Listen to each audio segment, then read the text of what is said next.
Good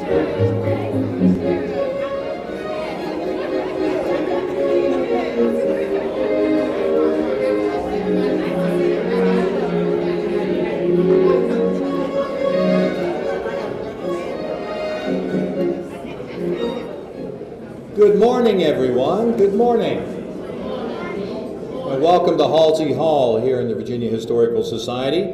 Welcome to the inaugural celebration of Richmond's Centenarians. We're so glad you could join us for this very special moment when we gather to recognize and honor Richmond's very own centenarians, so many of whom we have as our guests of honor today. As you may know, today, September 22nd, is National Centenarians Day, a day to celebrate individuals who have lived a century or longer, a day to hear their stories so filled with history, a century of memories that have enriched their lives and now through their stories enrich our lives as well. So welcome to all of you, and a very special welcome to our centenarians, the guests of honor we have with us today. My name is Gene Lepley. I'll be your Master of Ceremonies today as we move through a wonderful program we have planned for you. Let us begin with a quick thank you to the music that greeted us as we entered Halsey Hall, music provided by Dr. Harold Lilly, the musical minister of Morning Star Baptist Church. Dr. Lilly, thank you for your Lilly touch. And now, offering our invocation, I would like the Reverend Dr. Edward D. McCreary, Jr., Pastor Emeritus of Mount Carmel Baptist Church. Dr. McCreary, would you offer our prayer?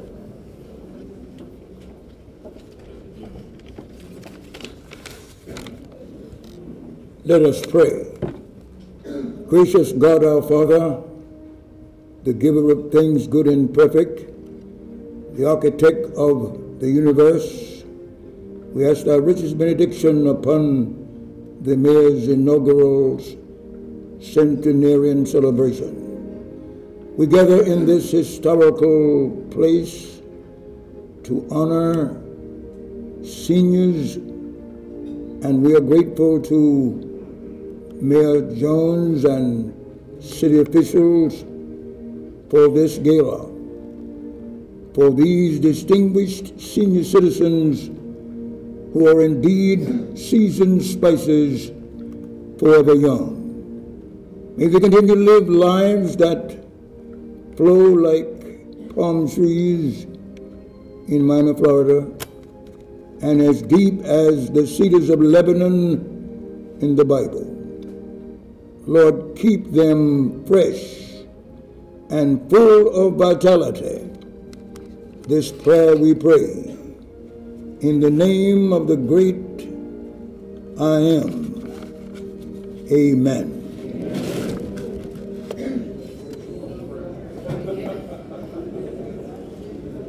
Thank you, Dr. McCreary. Our focus today, celebrating our centenarians, certainly is a vision of the past.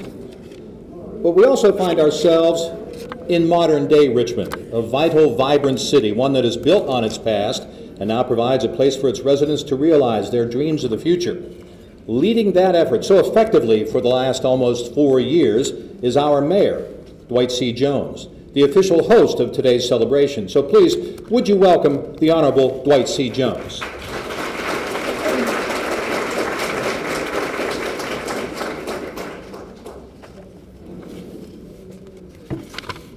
Well, good morning, everyone. Good morning. Thank you, Gene, and what a delight it is to be here today. We're here to celebrate centenarians, and I'm not quite a centenarian, but I walked out of the truck and left my notes. So if I'm that forgetful now, what will happen when I'm 100 years old? But I'm delighted to be here today and to welcome you to this wonderful event. On those notes, I had all of the people I was supposed to thank and all of the people that I was supposed to give credit to for this great event today. But since I don't have it, I'm sure somebody else will do it. I want to recognize the presence of our President of our City Council, President Kathy Graziano. She does a wonderful job in partnership with me in building a better Richmond and making Richmond a Tier 1 city. Let's give Kathy Graziano a round of applause. And when Sandra Rollins came and suggested that this is something that we might want to do, I said, this is an absolutely wonderful, wonderful idea to honor those who God has blessed. You don't mind if the preacher comes out, do you? To honor those that God has blessed to live for 100 years. And I've been knocking around Richmond for more than 45 years now. And as I look around the room, I see so many individuals who have meant so much to this community, who have done so much to make it the great community that it is. And now the Lord has blessed you to be a centenarian. And we just want to be the first to give you a round of applause to say congratulations.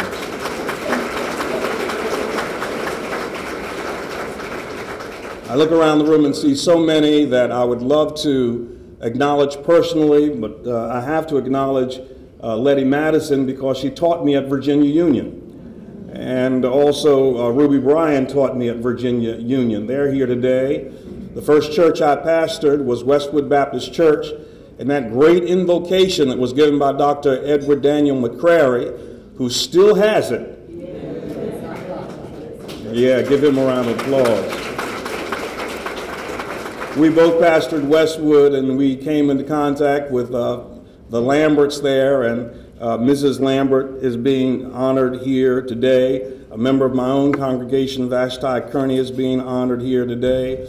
You know, when you reach this age, you have to come to the conclusion that you've just been blessed. You know, they say that today the new 30 is 20, and the new 40 is 30. But I've come to tell you today that the new 100 is 50. And I also want you to know that we appreciate the families and caregivers. As I walked around and saw the very inept attention that you gave to your senior citizens, I know that they're in as good a shape as they are in because of the caregivers that love them so much, the children and the families and the persons from the various institutions. We thank you so much for keeping our centenarians in such good shape. When you reach 100 years old, you have exceeded the expectations even of the Bible that says the days of your years are 80 years and 10, and if by reason of strength they be 80 years. Well, you passed 80 a long time ago, and now you're able to look back and say, I got even more than the Lord said I deserved. And so it's a wonderful thing to reach this wonderful age. It means that you were blessed not to be in a car accident, that you were blessed not to be in the wrong place at the wrong time, that you were blessed not to have some debilitating disease that took you out earlier, but you're here today to enjoy all of the good things of life. And for this, we are absolutely grateful. There's a book that says this: I have been young, but now I'm old, but I have never seen the righteous forsaken, nor his seed begging bread. That's who you are today. You have the opportunity to say that I have never seen the righteous forsaken, nor his seed begging bread. Congratulations today to all of our centenarians. We applaud you. We love you. Thank you for all you have done to make this a great city, and have a wonderful luncheon. Thank you so much. Ladies and gentlemen, one more round of applause for our Mayor, Dwight Jones. Marvelous, Morris. Thank you, Mayor. He has a very busy schedule today, but he's going to stay with us as long as possible. We have some other dignitaries in the room I would like to recognize right now. We have Senator Benny Lambert, was mentioned at the Lambert table. Good to see you, Senator.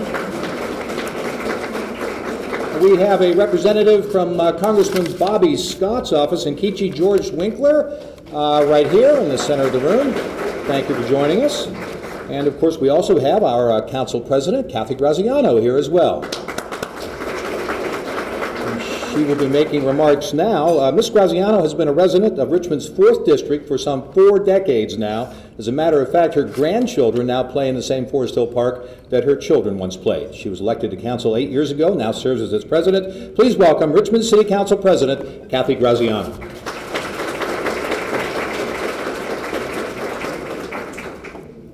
Well, good morning. I just want to say I'm very excited to be here today. It's not often that I get to speak to a group where I'm considered a youngster.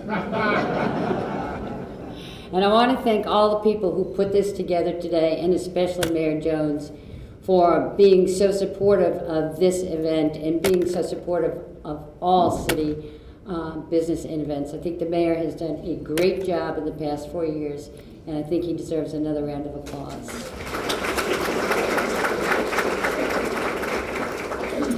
When I was trying to figure out what my remarks would be, I first thought 100 years is a long time, and much has happened, and much has stayed the same over those 100 years.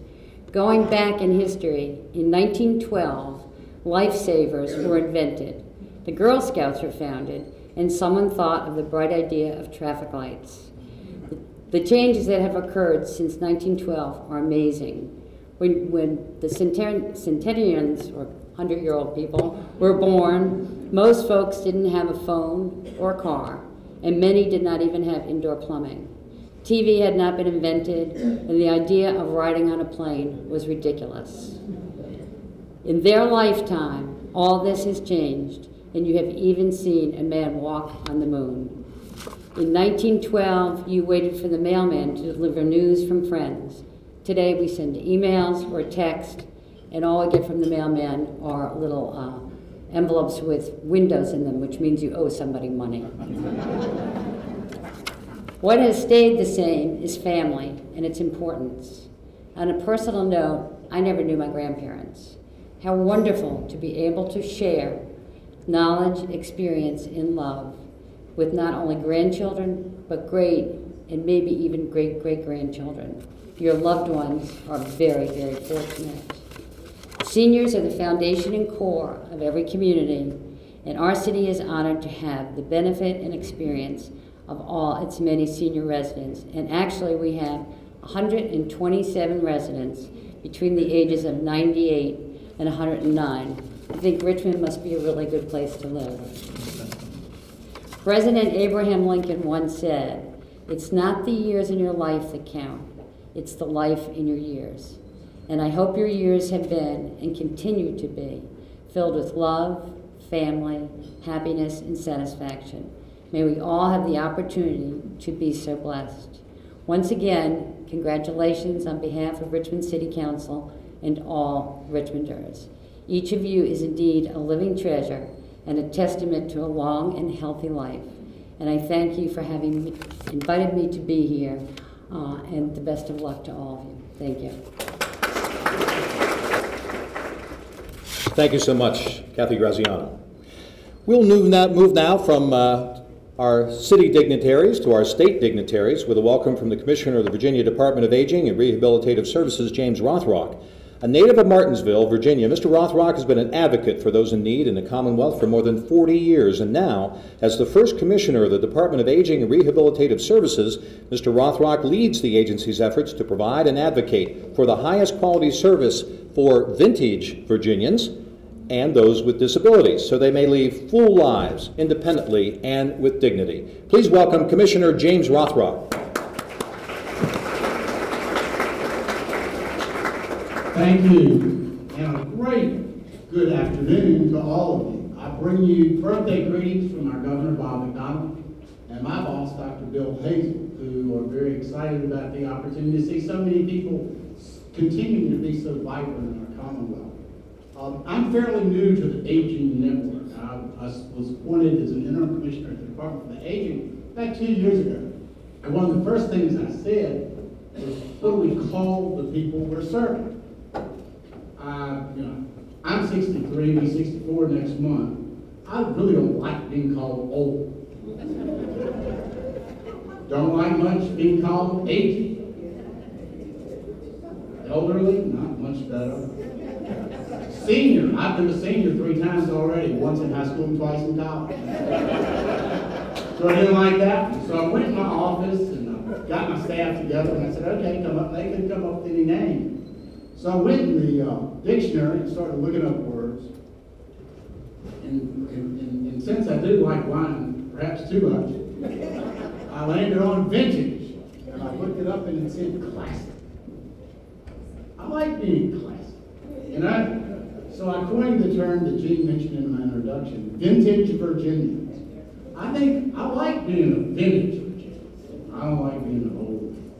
But a vintage Virginian I can go for. So let me thank you, vintage Virginians, for all that you have done. And when you look at this crop that y'all are, we've got a very, very distinguished group of individuals with bios that are in the program, and I encourage you to look at it, because with us today, we've got a wide variety of vintage Virginians that encompass cooks of marvelous pastries, European delicacies.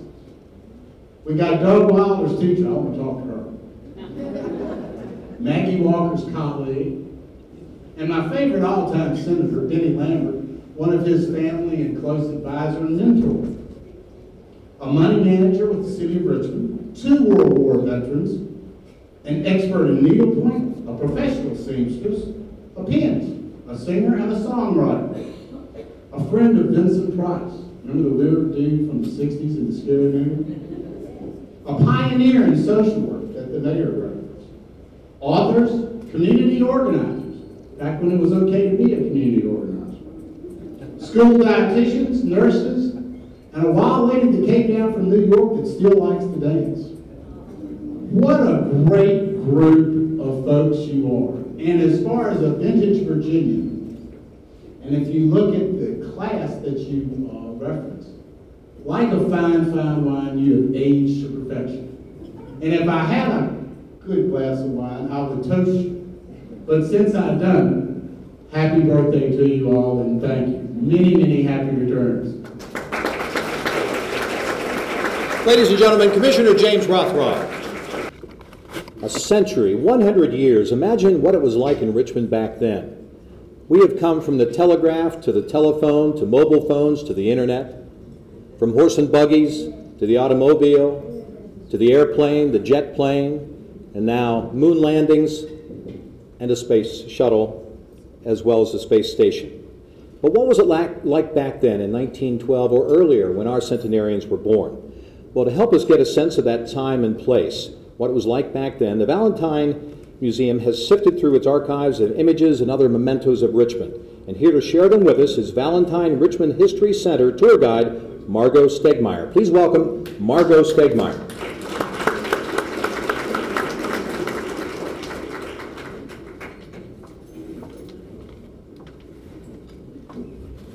100 years ago, your life expectancy would be 47. When you were young, as many have stated, modern conveniences that we take for granted, like electricity, indoor plumbing, were the exception, not the rule. And the tallest building was the Eiffel Tower.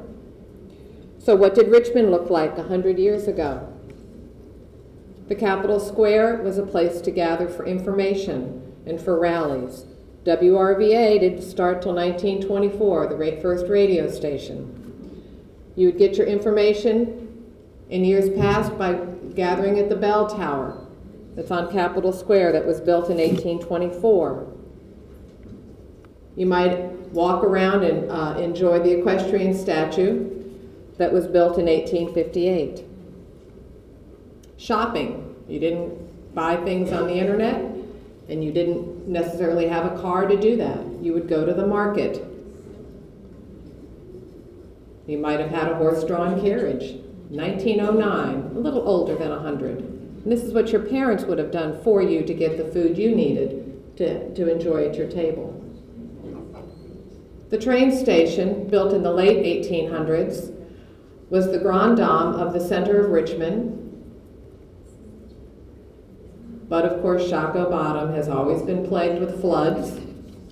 This particular picture is 1924.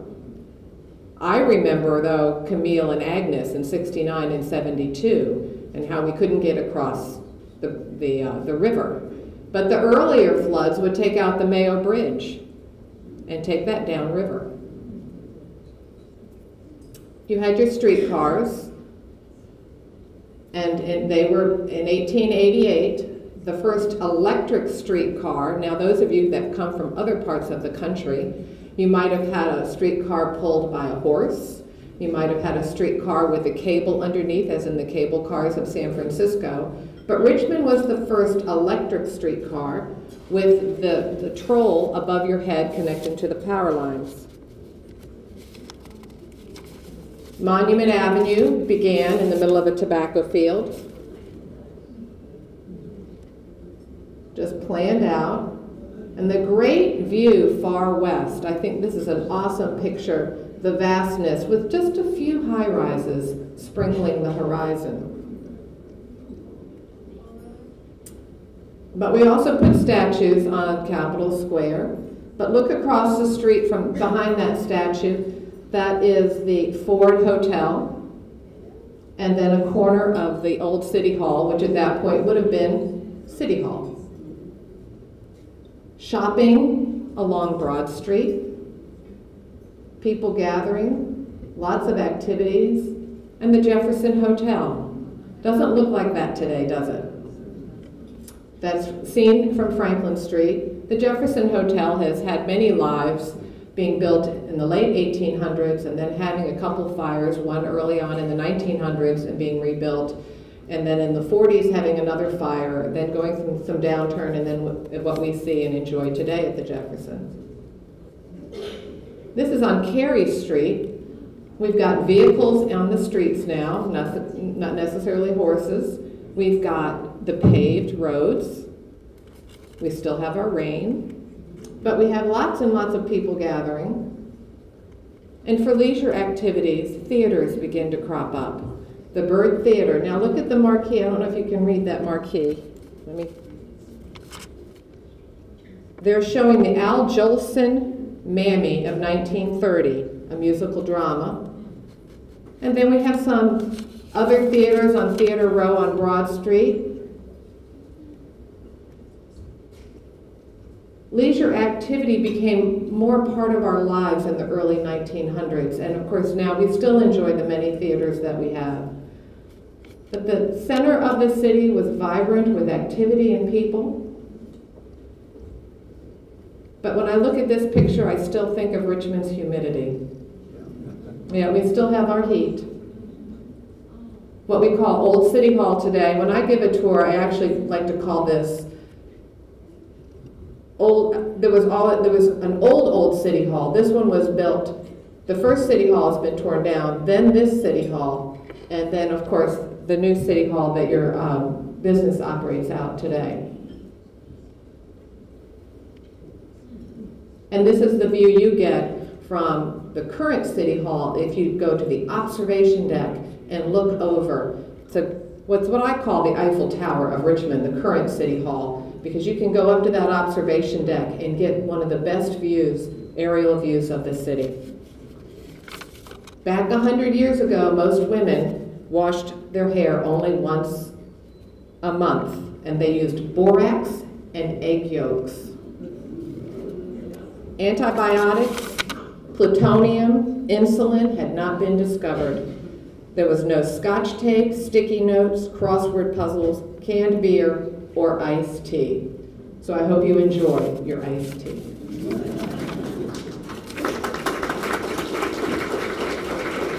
Thank you, Margot Stegmeyer of the Valentine Richmond History Center.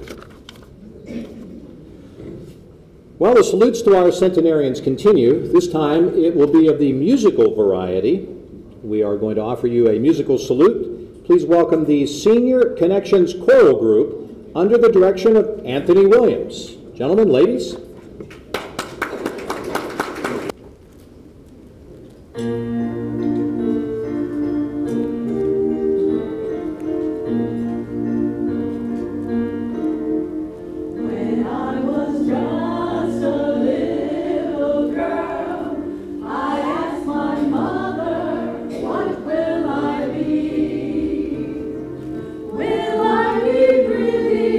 Will I be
Thank you very much, ladies and gentlemen. We are the Senior Connections Choral Group. We have one more song that we would like to dedicate to our centenarians. This is a song that was made very popular by Mr. Nat King Cole.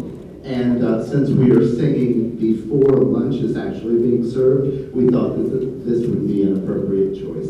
We hope you will enjoy it. Again, thank you very much for inviting us to participate in this most auspicious event.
Ladies and gentlemen, let's send them off in style. The Senior Connections Choral Group under the direction of Anthony Williams. What an introduction, what a setup for our keynote address, which will be delivered by Gloria Lala, Secretary of the Maryland Department of Aging. And introducing our keynote speaker today is Karen Lambert of Senior Connections and Richmond Chapter Links Incorporated. Please, a welcome to Ms. Lambert.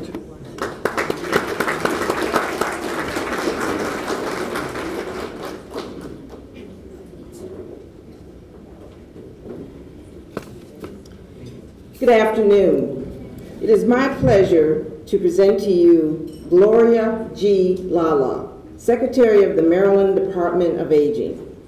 Gloria G. Lala, former state senator of Maryland, continues to serve the state of Maryland after 20 years of dedicated service in Annapolis.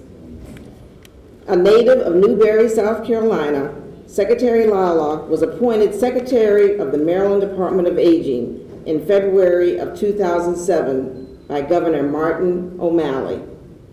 A graduate of Hampton University and Trinity College, her career in public service started with teaching in the D.C. public schools, and for 30 years, where she rose to the rank of administrator with the D.C. Public Schools Central Office.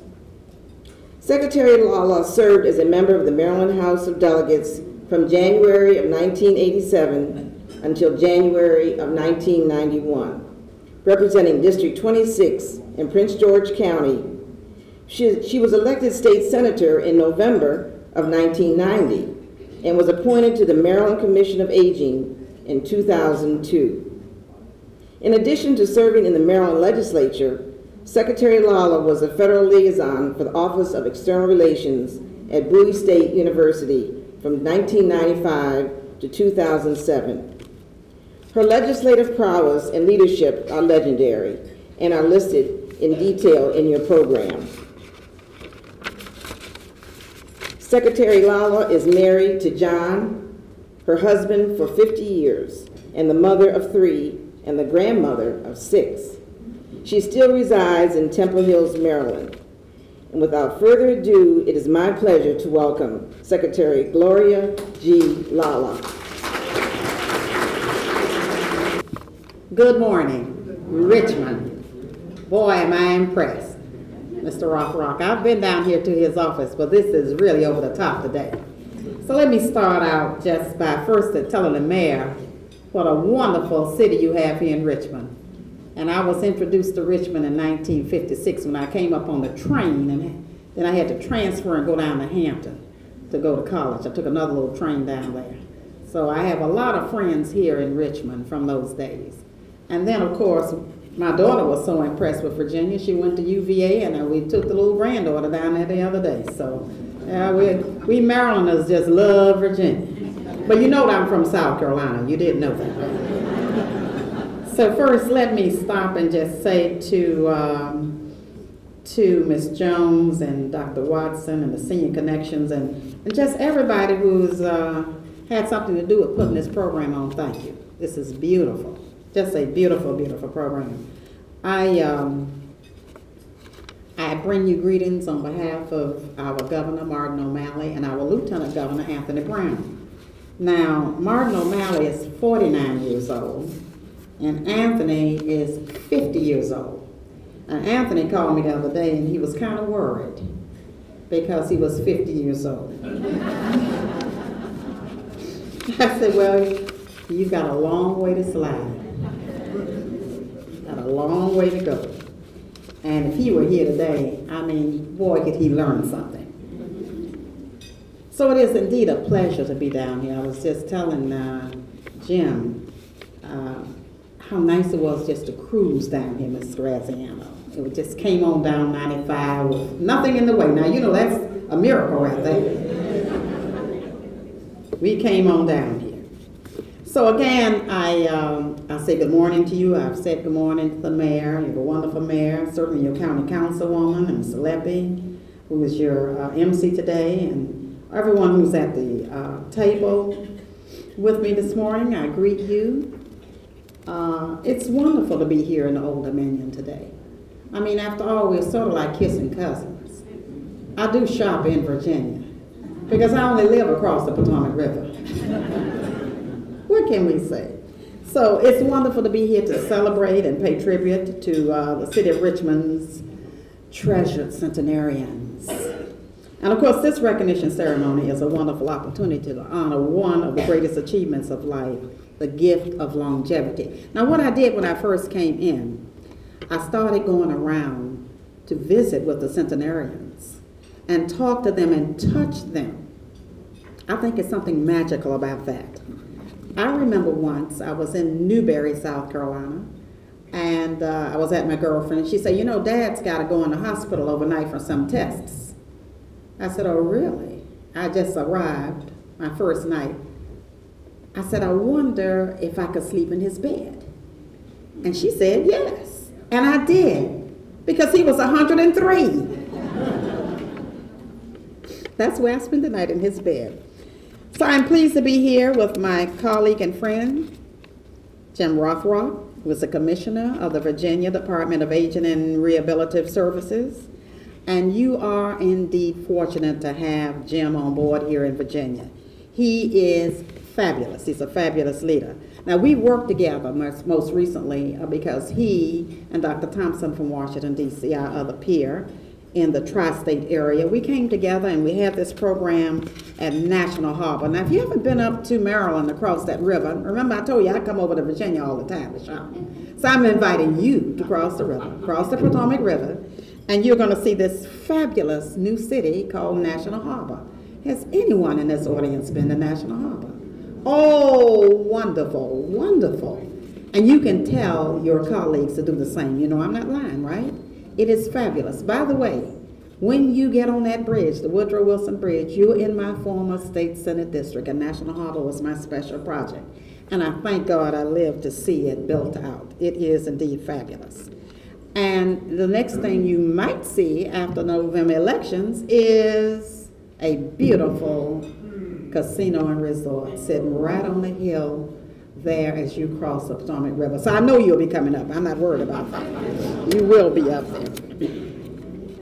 Now this, of course, is a wonderful opportunity to provide consumer education and showcase some of your many programs and services here and technology. We've heard all about the changes that have happened over the last 100 years. I used to argue with my father about what was the best age to live. And he was born in 1884, my dad. And he would say, hey, I lived in the best age because I lived from the horse and buggy before the airplane all the way through Sputnik. I said, well, Dad, that is kind of hard to beat. I had to think about it, you know? So he probably is right. But let me just say, I've seen so many familiar faces. I mean, there's Senator Lambert. Of course, we all know him. But what about Dr. Beth Lambert, my college professor? Let me give her a shout out. She looks fabulous. Wait until I get back and tell my girlfriends I saw you, Beth. So good to see you. And her beautiful mom is here being honored today. And then, did I see Pat Sluby in the audience, who's my friend and my club member and my neighbor in Hillcrest Heights? And your mom. Oh my God, this is fabulous. Good to see you. Did I see Lil Lincoln in here this morning? Lil, good to see you. Now, you know, you Virginians are some of the wealthiest people in the nation. I know you've seen the new stats, right? So you can't fool me. I mean, I look at the stats, okay? I know who you are. So, but guess what? You stole one of our millionaires when you stole Lil Lincoln out of Prince George's County. We only have one or two. Lil, it's good to see you here. And I brought someone down here with me today. Now, how many of you remember the old saying, make new friends, but keep the old? One is silver, the other is gold. All right, I have a golden friend with me. And we are the oldest two employees in Baltimore leading the Department of Aging, Jim. How about that? Lead through example, that's what I say. And we have been friends for 65 years out of the great state of South Carolina, Virginia.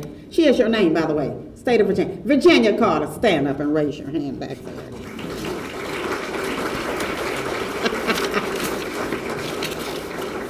Yes, Virginia and I walked in the department in Baltimore one day, and the governor sent us over there to take it over, and we laughed all the way back home. Those young people, what do they know? I guess they say, those two little old ladies, where did they come from? Now, Maryland recognizes its centenarians every year in May during Older Americans Month. And in fact, this year was our 20th annual celebration of centenarians in Maryland, and we had over 70 to attend with their families, so we had about 700 to 800 people there in Baltimore. Now, today in Maryland, listen to this statistic. In the latest count today in Maryland, 2010 census, seniors outnumber kids K through 12 for the first time in the history of the state of Maryland. Hey, it's good to be a senior. It's good to be a senior today. Very important people today. People can't get elected without seniors. You know that, don't you? Let them try.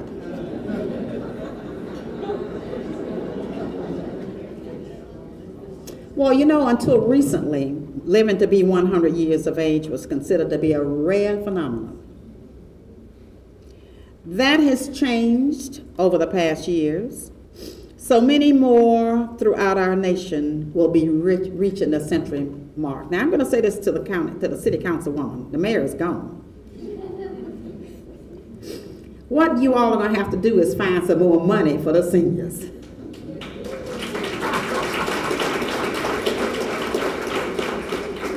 You can't have programs and services without money and volunteers.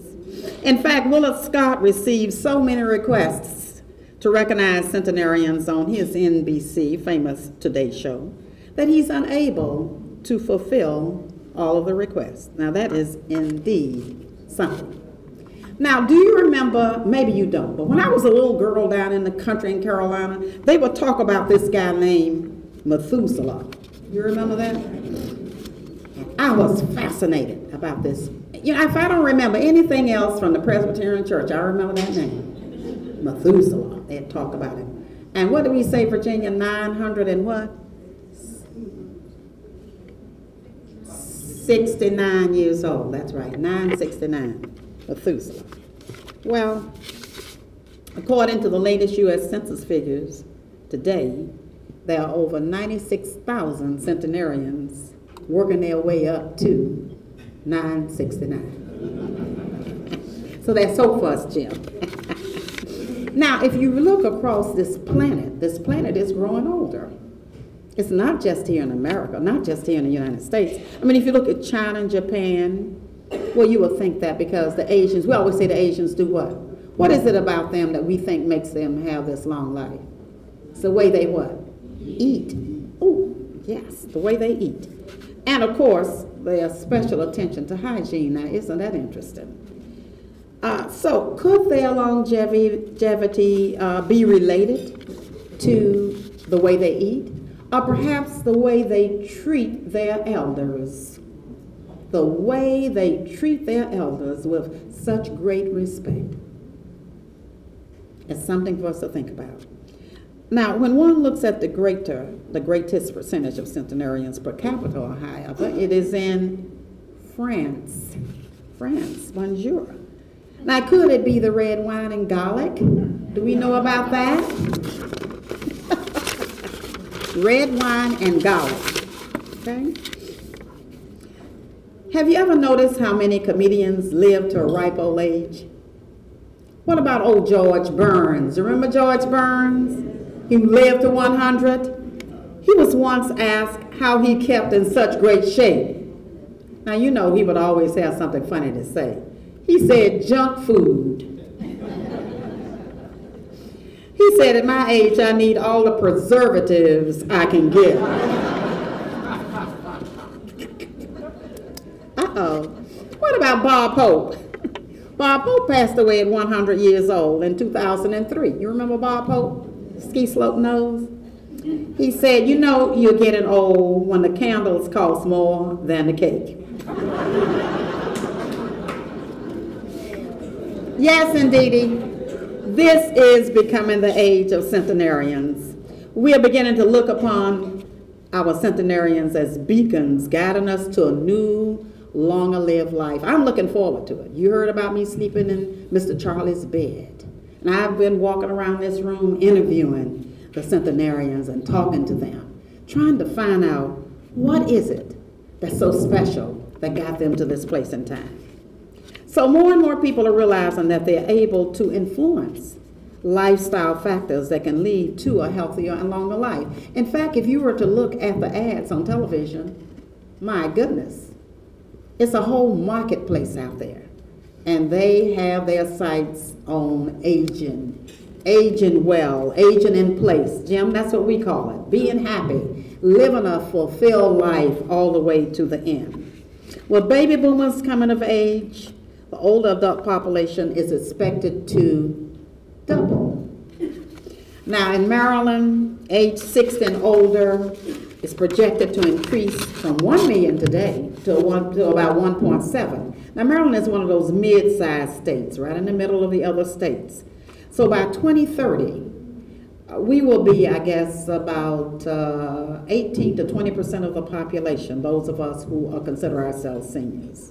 Seniors are living longer and healthier, and they are more active. You heard what the mayor said, the new 40 is 30.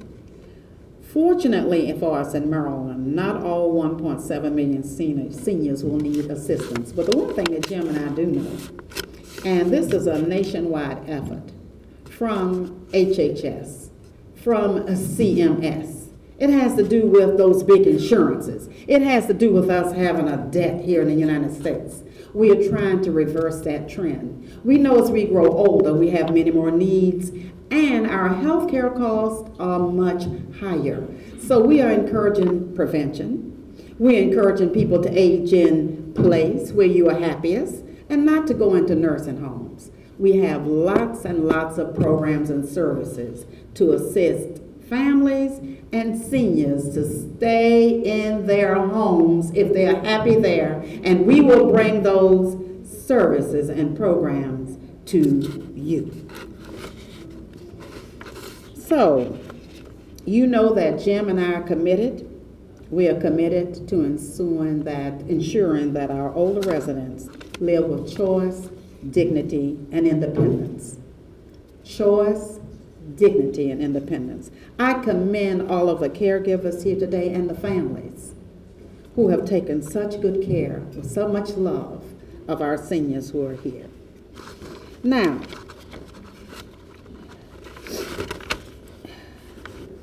we may not all be so fortunate as to reach 100, even though I've slept in Mr. Charlie's bed and I've touched everybody in here and I'm doing everything I'm supposed to do, Jim. I'm eating right, I'm exercising, doing the Zumba, I'm doing all the things I'm supposed to do. I even drove down here to Richmond myself without asking Virginia to help, so. But I know that we can't all live the 100, but a lot of us will. But I want to just say this before I close out. I had to think about my life in South Carolina, where we were, right, Virginia? Now, even though you might not be able to live to 100, you can make a real contribution. Anyway, I believe that. And I had to think about me and the contribution of a man that changed my life and Virginia's life. Now, you might have heard of this gentleman. But certainly when I call his store, you're going to know who I'm talking about. I'm talking about Julius Rosenwald. I don't know what made me get up this morning and think about Julius Rosenwald out of Chicago. He was born in Springfield. Somebody's shaking their head up and down. Anybody ever hear of Julius Rosenwald in here? Y'all know about him? Yes. Now, did you know down in South Carolina, all of those little black schools, remember we were in a segregated system, were not built by the state of South Carolina. This man, this wonderful man, human being with blood flowing through his veins like me and you, from up there in Illinois, he appropriated his millions, so many millions, to help build out these schools in South Carolina, grades 1 through 8. And when I was a little girl, they said, we see a little 2-room schoolhouse over there in the field. They say that's a Rosenwald school for the colored people. I said, oh my God. Did you know people could not go to school unless Rosenwald built that school for those kids? They couldn't go to school out there in the country. They had to stay on the farm and do what farm kids do, work. Not go to class, work. So it was Julius Rosenwald from Illinois who made it possible for Gloria Lola to stand here in front of you today. And isn't that wonderful? Let's give him a hand, even though he's not here. Now, the point of that is, before I close out, the point of Julius Rosenwald is he didn't live to 100. He lived to 70. Think about what the Bible says. He lived to 70. But think of the lasting contribution and impact he made on this nation. He changed the face of this nation. That basic education 1 through 8, that's what you needed. You had to get that under your belt. And so I salute him this morning as well as our centenarians. So finally in closing, I'd like to share with you a poem by Cora Bell Gillard, a centenarian with a sense of fun and love of life who passed this wisdom in her diary.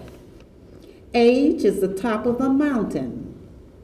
Nearer the sky is so blue. A long, hard climb, a bit of fatigue. But oh, what a wonderful view. Mark Twain once said, aging is an issue of mind over matter. If you don't mind, it doesn't matter. And I agree. So centenarians, we salute you today. You are an inspiration to all of us. You have shown us how to age gracefully. And we are learning so much more about living a longer, more loving, more giving, fruitful life. We thank you for your wisdom and for the many contributions you've made to your families, your communities, the city of Richmond, definitely, and to the state of Virginia, and to the United States, our great nation as a whole. Someone else once said, you don't stop laughing because you grow old. You grow old because you stop laughing. You have a wonderful day. Enjoy your lunch, and remember to laugh. Be sure you laugh. Don't grow old. Laugh. May God bless you and keep you and offer you good health and many years to come. Thank you so much for including me in this wonderful oath. Thank you, Madam Secretary. Ladies and gentlemen, Secretary Gloria Lala.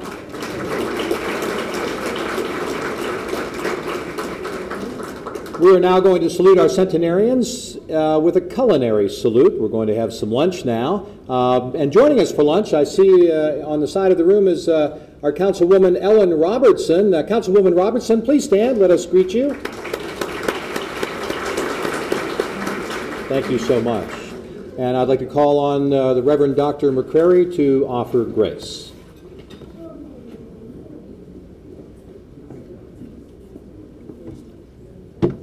For friends, food, and fellowship, we thank thee, O Father. And now we ask thee to bless this food which has been prepared for the nourishment of our bodies. But as we partake of these delicacies, remind us of the ugly fact that there are millions of people in the world who have nothing to eat. And we hope that this will be corrected real soon. This prayer we pray in the name of the one who said about his own signature, I am the bread of life. If you eat of my bread, you never will hunger again. Amen.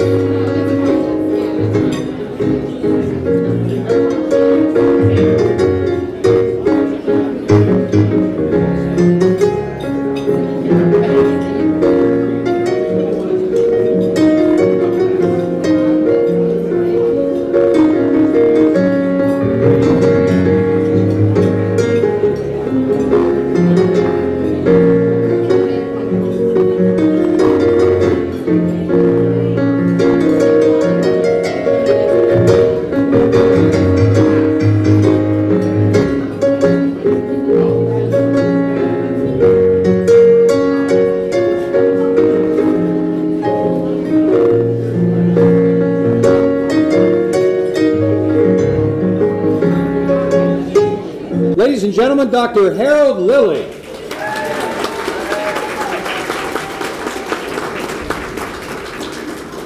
Thank you, Dr. Lilly. I know many of you are just getting served right now, but we do want to move ahead with the rest of our program. So please enjoy your meal, continue to eat, and we will begin with some other tributes to our centenarians here today. We thought, what better way to salute our centenarians than to hear from them directly.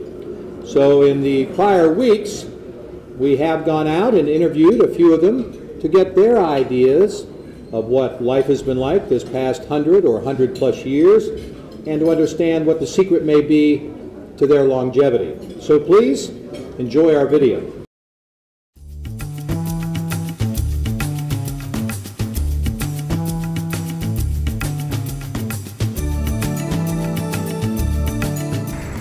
Now, you have had a long life. You're still very active and vital. Is there anything you could tell people about how did I get to be 100 years old? Oh, I don't know how. I just nothing special. You gotta keep a calm life. Rise and shine and give God the glory. Sure. What do you feel has allowed you to live this long? What do you attribute it to? Eating well? What do you think is? What I do? Yeah, to help you live so long, you feel? I don't know. I try not to do no bad things.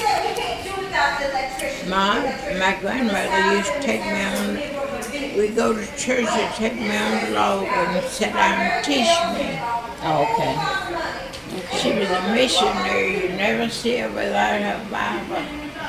Oh, okay. Okay. And that's the lady who lived to be 107. That's where I learned most of my learning. Oh, okay. What has helped you to live a long life? I don't know. I've been asked that question a lot. I don't know. I always said, he told you what to do to live a long time, didn't he? Yeah. Now, me, I said this. When you study your Bible, he told you everything to do and how to live, repent, believe and be baptized. When he got to the 10th commandment, he told you thou shalt not do this and thou shalt not do the other. When he got to the 5th verse, he told you what to do, that God will give you a long life upon the land of the earth that the Lord thy God given you. But I ain't saying so because of me. Well, everybody said when I was a little child, I learned my ABCs in Sunday school. And that's a verse I always learned. And everybody said I always learned and acted. So now I'm 104 years old, and I still say, do what he said do. Now, don't do what I tell you, and what I hear, and what some was like. Do what you believe and what you read. Then do that. Then your days will be long from the land which the Lord thy God giveth thee. Oh, my sunshine, my only sunshine, you make me happy when skies are gray. You'll never know, dear, how much I love you. Please don't take my sunshine away. The other night, dear, as I lay sleeping, I dreamed I had you in my arms. When I awoke, dear, I was mistaken, so I hung my head and cried. You are my sunshine, my only sunshine. You make me happy when skies are gray. You'll never know, dear, how much I love you. Please don't take my sunshine away.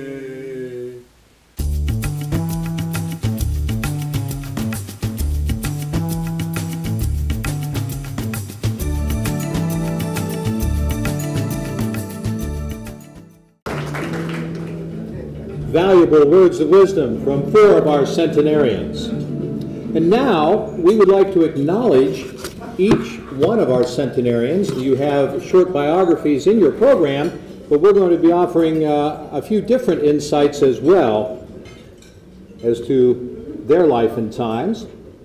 So let's begin with the magnificent 100s.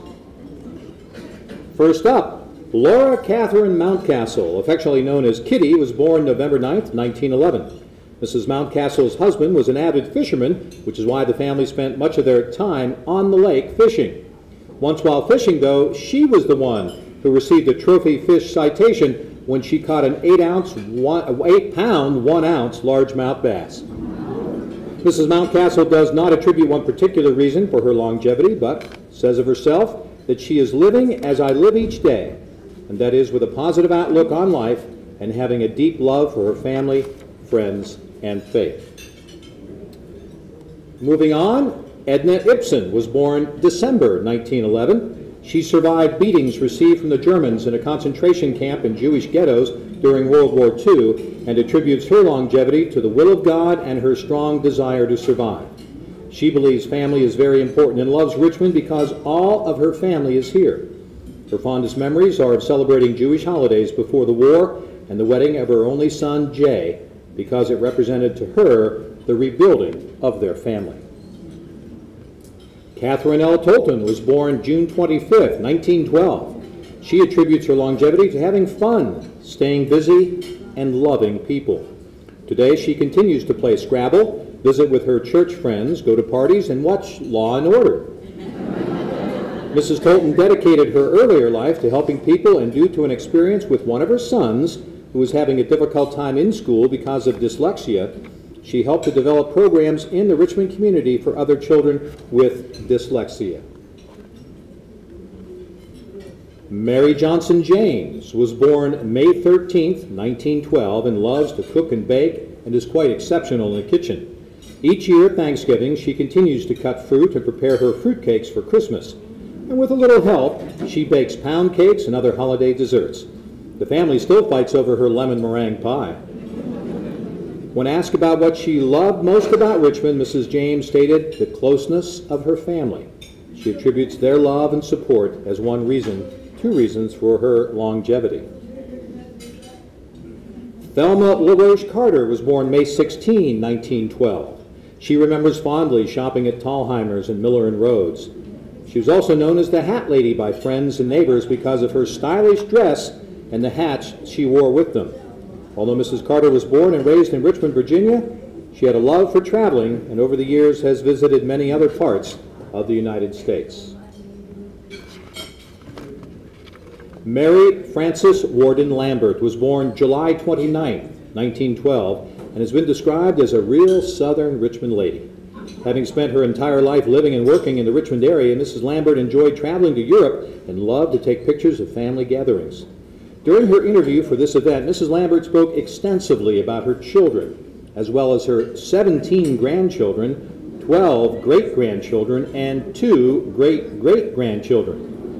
Reminiscing of how her sons helped her with her catering business, she stated they were handy at dealing with personnel issues because she did not like correcting her staff.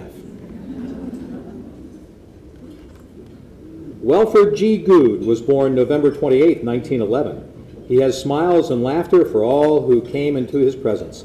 He continues to enjoy singing "You Are My Sunshine," as we just heard, as well as the halls of Montezuma. He remembers being stationed in Italy and happening upon what he thought was an abandoned opera house, getting up on the stage of that opera house and singing, only to find out at the end of his song, and when he left the stage, that there were several listeners there as well, and they greeted him with their applause. Those are our magnificent 100s.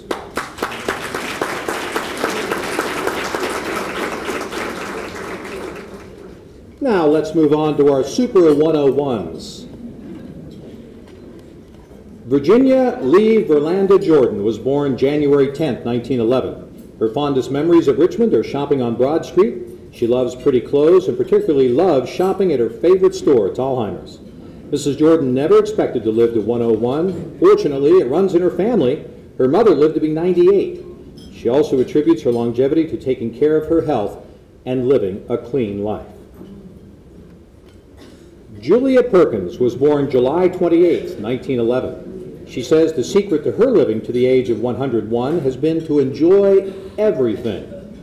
Mrs. Perkins remembers the advice of her mother as a child, quoting, "Don't look for anything but good in everyone." To this day, this is exactly how Mrs. Perkins has chosen to live her life, seeing the good in those around her. Zelia Powell was born April 23, 1911. She was named for her father's grandmother and continues to remain very active in her church.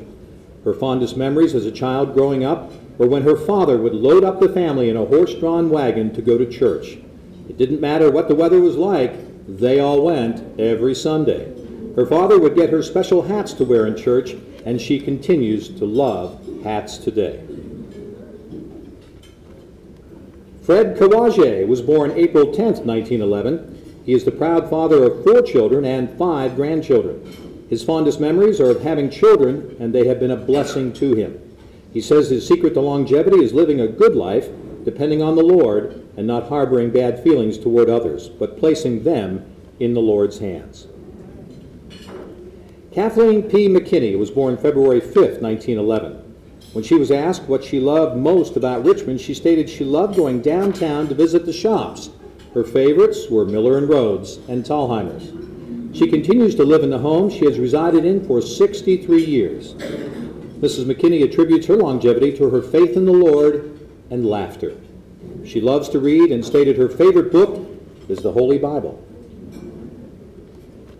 Naomi Sanders was born May 11th, 1911. She loves to sing her favorite songs, So Glad I'm Here and Lord Have Mercy on Me. Until just a few years ago, she could dance with her grandchildren. Mrs. Sanders continues to have a love for sewing, and she can still thread a needle if necessary, thank you. She believes in living a calm and sensible life, and that is the secret to her longevity. Ruby T. Bryant was born May 21st, 1911, and has traveled extensively within the United States and abroad to Italy and to France.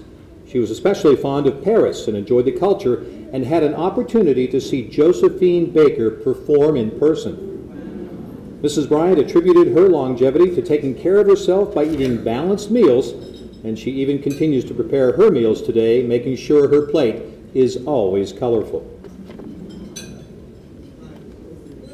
Vashti Johnson Kearney was born May 11th, 1911. Her positive attitude, outgoing personality, and pleasant disposition, as well as having dinner promptly at 4 p.m. daily, have been the reasons for her longevity. She continues to knit, crochet, and work in her flower garden. She's been active in community savings groups and uses her skill as a professional seamstress to make some of her own clothing even today. And those are our wonderful 101s.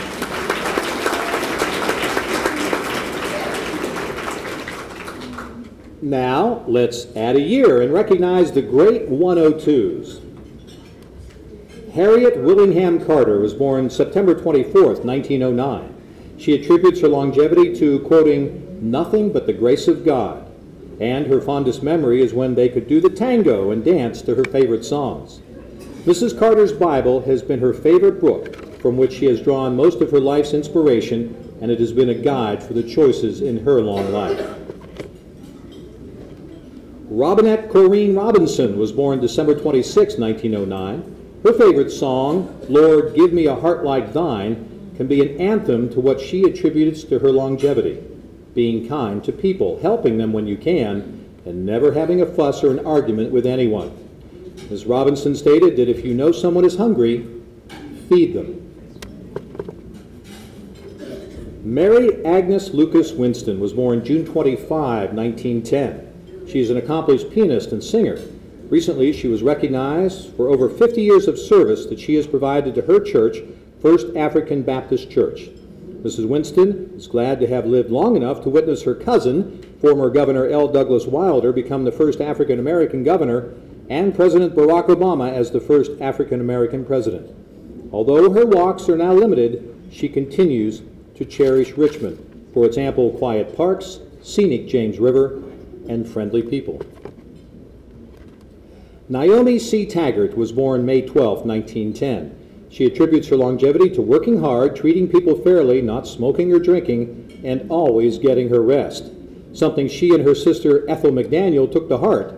Ethel will be celebrating her 100th birthday this year. Her favorite song is "God Will Take Care of You," and she remembers well when prices were much lower. Gas could be purchased 16 cents a gallon, bus rides were 7 cents, and pork chops went for 10 cents a pound.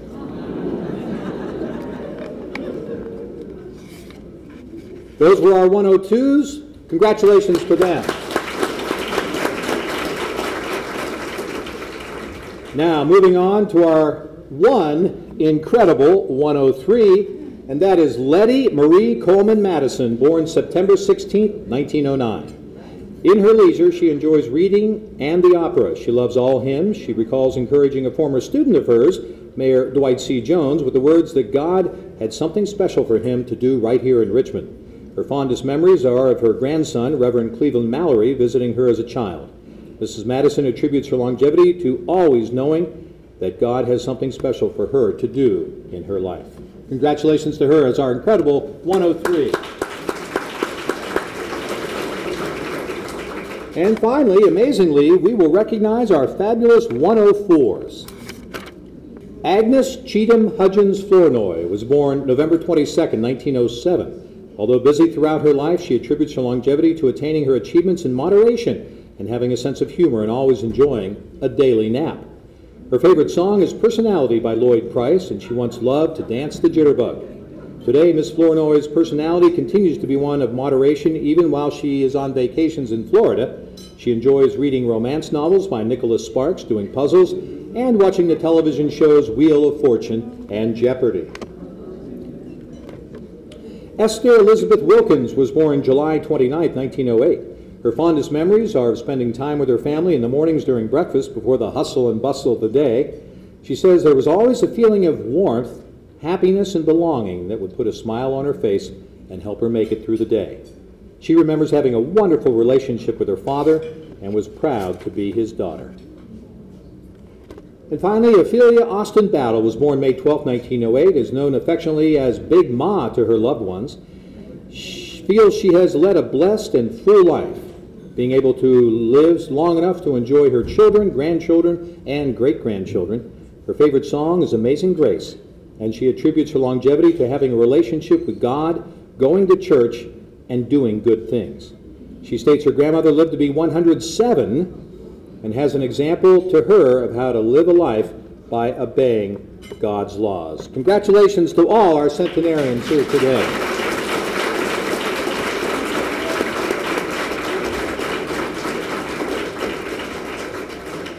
And now we will present each of our centenarians with a plaque from Mayor Jones. As we go around, we'll go by alphabetical order through the room, and we call on Councilwoman Ellen Robertson to do the honors, presenting plaques to each of our centenarians.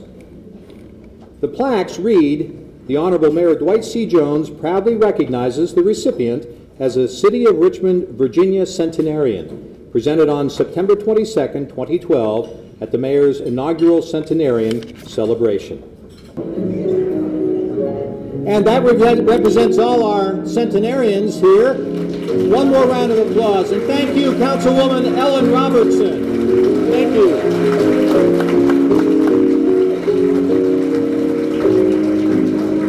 And now, please welcome to the podium a person who's put so much work into making today so very special and successful. Please welcome the Director of the Richmond City Office on Aging and Persons with Disability, Ms. Yvette Jones.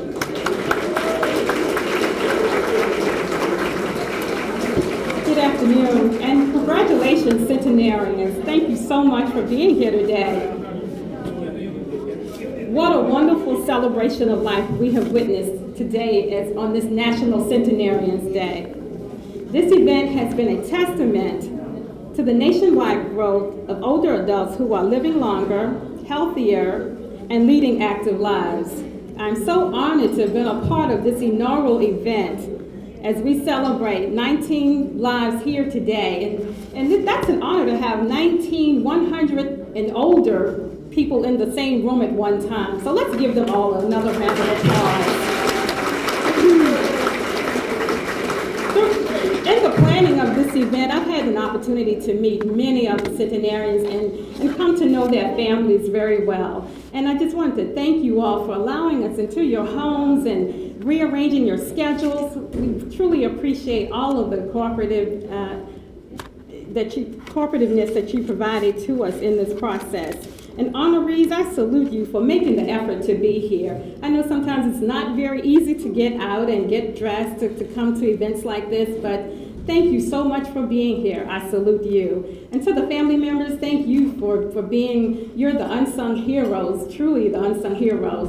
We know that caregiving is a selfless act, and it requires many sacrifices, and I know that you all have done those things and have done a lot to make sure that your loved ones could be here. As you can imagine, it takes a lot of support and collaboration to pull off something like this. This is our inaugural event, and we're so happy to have had such a good response to it and to be able to recognize so many. I would like to thank a few people, and I know that we're running a little behind schedule, but I'll be very brief. First, I'd like to thank Mayor Jones. I'd like to thank President Graziano, as well as our wonderful and dynamic keynote speaker, Secretary Lala. She truly has a passion for older adults. To Mrs. Carolyn Lambert, thank you so much for bringing Mrs. Secretary Lala to our attention and inviting her as our keynote speaker. We appreciate your efforts as well as serving on our steering committee. Commissioner Rothrock is also no longer with us. We thank him for his salute to centenarians. And today we had an opportunity to go back in time as we were introduced to a video by the Valentine Museum by Margot Stagmeyer. We thank her for her efforts as well. Dr. McCrary, as a pillar in the community, we are most honored that you could be here with us today and participate in this great event. Thank you so much for providing your words of wisdom.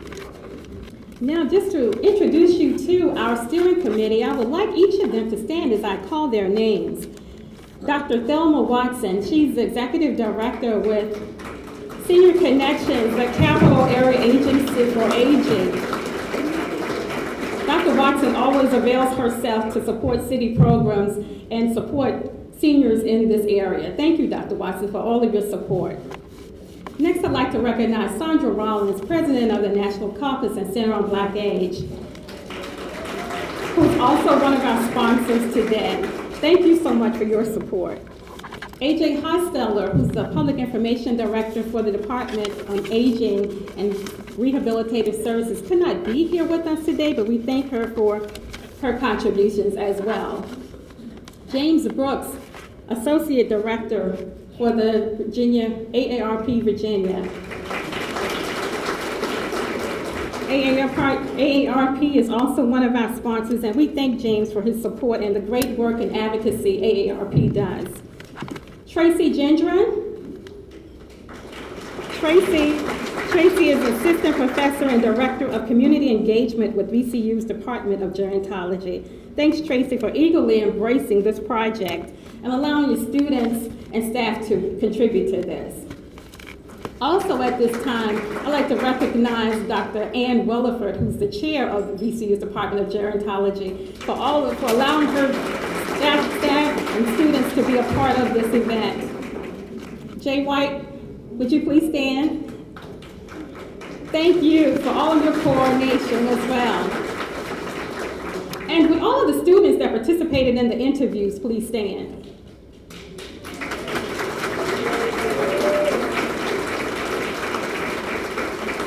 Thank you so much for your time and efforts. Also, a part of our steering committee, we have Carla Charles. Carla is with our DCAO for Human Services office. Thank you so much for all of your contributions. And we have the wonderful J.L. Vaughn, who's over to my left. J.L. is the marketing and public relations specialist with the press secretary's office, and we're so happy to have you be a part of this and for all of your work in pulling together the video. Thank you so much. And last but not least, we have Jean Lepley, who has just been wonderful. What can I say about him? Jean is the consummate professional, and he certainly did add an extra touch to this event. Thank you so much. You made everyone's job much easier. And also, I cannot forget Tony Beecham. She's with our Office on Aging and Persons with Disabilities. Tony just provides so much support and has been a true trooper through it all. She definitely is a team player. Thank you so much, Tony. Now, this next group of people, they really make it special. They are extra special. These are our sponsors. I'd like to first recognize GenCare, which is a state-of-the-art one-stop shop for medical services for older adults. And representing GenCare here today is Thomas Miles. Mr. Miles, would you stand?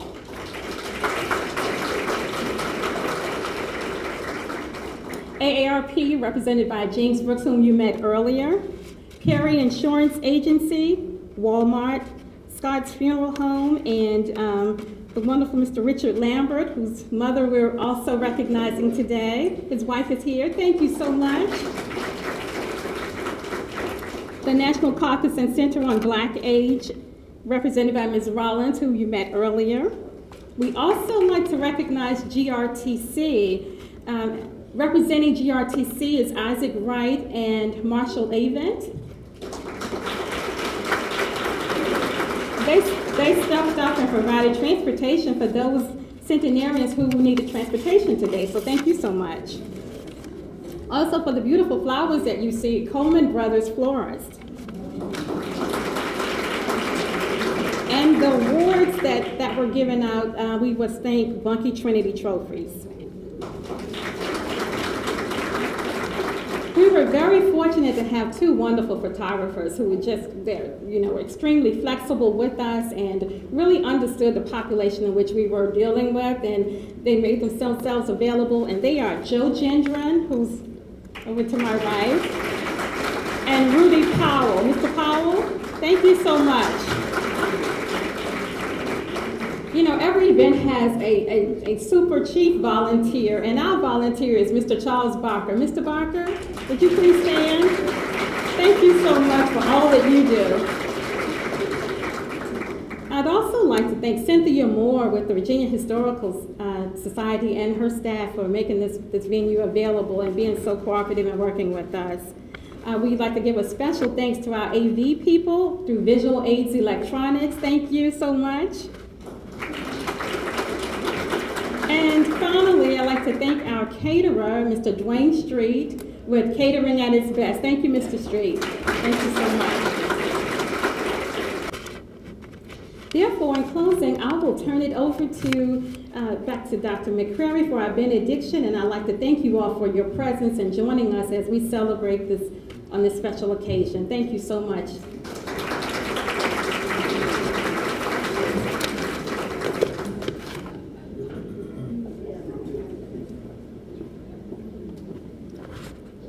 We are painting a portrait of God each day by the deeds we do and the words we say.